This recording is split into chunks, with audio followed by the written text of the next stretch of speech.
Imagina o seguinte, você tá num mundo de fantasia medieval. Dragões existem, magia existe, cavaleiros super poderosos existem. E o protagonista, o cara que você vai acompanhar por 200 capítulos, decide usar esse cenário épico pra fazer o quê? Construção civil, aquedutos, drenagem de solo e casas pra idosos caquéticos.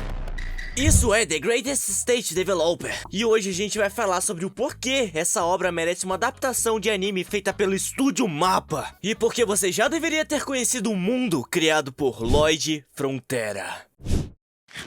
Vamos começar do começo. Kim So-ho é um estudante de engenharia civil coreano que cai no sono lendo uma web novel de fantasia e acorda dentro dela, no corpo de Lloyd Frontera, o personagem mais inútil da história. Na web, esse personagem é um que só existe como um encosto, alguém necessário para o desenvolvimento do protagonista, entre aspas, o Javier. Por que protagonista entre aspas? Isso vocês vão saber depois. Um nobre bêbado endividado que só existe na trama, originalmente basicamente só para ser humilhado e descartado. E aqui tá o ponto de partida que separa a obra de 90% dos isekais que existem. Lloyd não tem poderes quebrados, não tem sistema que vai dar tudo pra ele só fazendo flexões, né, solo leveling. Não tem habilidades secretas de combate que vai despertar no momento certo. O que ele tem é o conhecimento de um estudante de engenharia civil do século 21, num mundo que nunca viu nem mesmo um banheiro com encanamento funcionar. Isso é literalmente revolucionário. E aqui tá um detalhe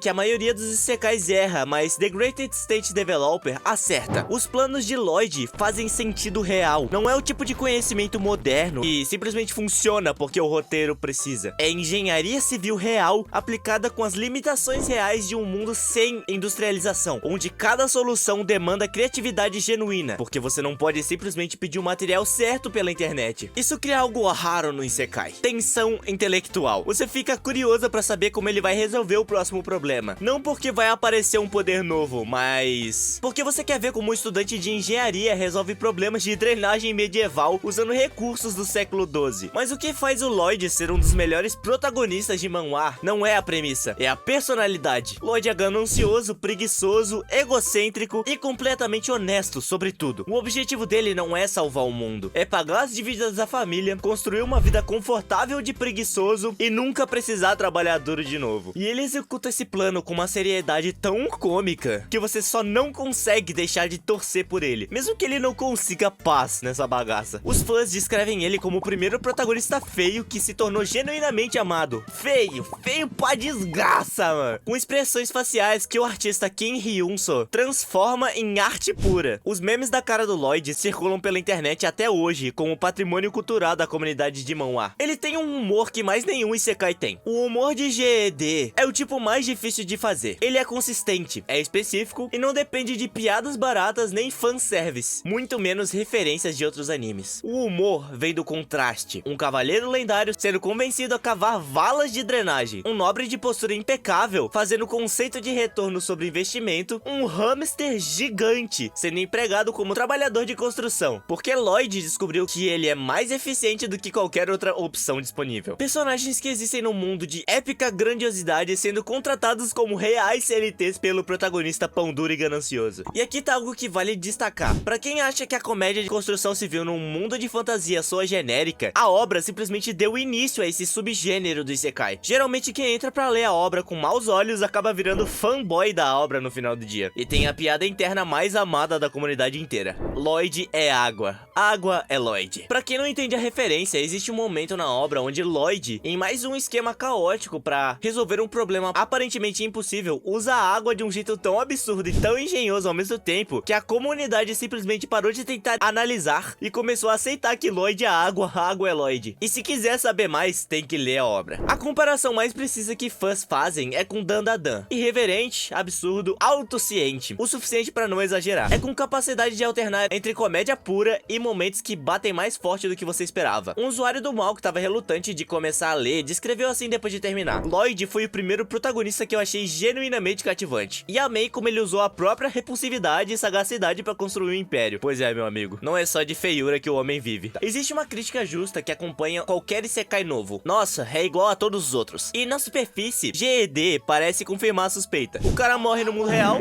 acorda em um mundo de fantasia, tem conhecimento que o mundo não tem e fica poderoso. Mas aqui tá o que separa essa obra do momento que você vai além da premissa. Em 90% dos isekais, o protagonista fica poderoso porque tem uma habilidade de combate que ninguém tem, ou um poder que desperta do cu dele do nada. Em GED, o poder do Lloyd é completamente externo e completamente mundano. Ele sabe fazer concreto, sabe calcular ângulos de drenagem e sabe que se você pagar bem seus trabalhadores e tratar eles bem, eles trabalham mais rápido. Isso não é poder mágico, é conhecimento que qualquer estudante de engenharia civil tem. E a história constrói em cima disso com um respeito pelo leitor que é perceptível desde os primeiros capítulos. E é isso, ele não é só mais um clone do Kirito que morre e ganha poder absoluto e 3 esposas. É o tipo de diferença que você sente depois de ler 3 horas sem perceber que leu 3 horas. Tem um momento próximo do final envolvendo o velho Lloyd. Eu não vou descrever em detalhes, mas que resolve o arco dele de um jeito que fãs descreveram como algo inegavelmente como uma finalização perfeita. Um leitor do Anilist, depois de terminar, escreveu que o final fez perceber que sempre foi mais do que humor. Isso não é exagero de fã apaixonado. É o reconhecimento de que a série usou 200 capítulos de comédia pra fazer você se importar com personagens o suficiente pra quando a história ficasse séria, você já tivesse completamente imerso na história. GED chegou ao capítulo 210 com um encerramento completo e satisfatório, e isso em 2025. É raro o suficiente pra ser citado como motivo de leitura. Tá, mas depois disso tudo, por que a mapa e por que agora? GED terminou, a história tá completa, e isso é um argumento sólido pra adaptação imediatamente, porque o material existe e foi bem recebido, e tem um final que funciona. A mapa, como estúdio, tem histórico de pegar obras com humor e ação equilibrada, os dois sem perder a identidade visual de nenhum. Jujutsu Kaisen, Chainsaw Man, obras que têm momentos absolutamente malucos visualmente, intercalados com cenas que demandam um peso emocional real. É exatamente o que GED precisa, porque Lloyd, fazendo uma cara de desespero enquanto explica conceito de juros compostos para um cavaleiro medieval, precisa de uma animação que honre aquela expressão facial. As cenas de construção precisam de peso visual suficiente para parecer genuinamente impressionantes. E quando a obra decide ficar séria, no último terço especialmente, precisa de direção que suporte esse peso, sem parecer fora do lugar. A mapa faz isso. Uma pontuação de 9.2 no MyAnimeList com mais de 68 mil membros. Mesmo sendo manhwa, ainda sem adaptação, já indica que o público existe e tá esperando. Fãs do TikTok até hoje fazem edits de Lloyd. A frase Lloyd é água ainda circula nas comunidades de manhwa. O capítulo final ainda gera discussão nos fóruns. E isso é retenção de audiência de uma obra que nunca teve um segundo de animação produzida. Imagina o que vai acontecer quando tiver. Se você gostou desse vídeo e quer ver mais, clica no vídeo que tá na tela, porque a gente só tá começando.